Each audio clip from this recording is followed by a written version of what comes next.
20, преди да се разделим за кратка пауза, ми се иска да ви покажа един сигнал, който получихме на сайта на Нова телевизия в рубриката Моята новина. Нещо прелюбопитно като снимка, показваме ви го сега. Сигнал е пратен. Здравейте! Вие сте с историите, които ви вълнуват 90 секунди. Аз съм Христо.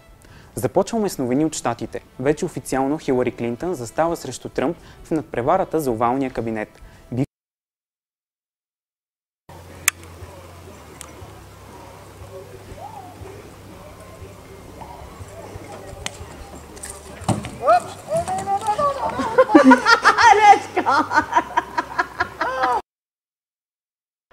Canini, il giocatore che è stato ammonito, quello che interessa di più perché adesso la Гледа, 20 лева навътре заради вас, бе, калфони!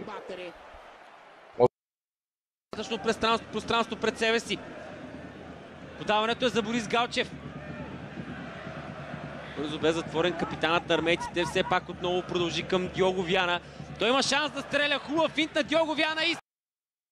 Още от днешния ден две непълнолетни момичета са загинали при катастрофа в парк Кенана в Хасково тази вечер. Според първоначалната информация, децата са се движили с мотопед по шосето. По неизвестни до сега причини при разминаването са ударени от насрещно идващ автомобил. По информация на Нова, момичетата са на около 15-16 години.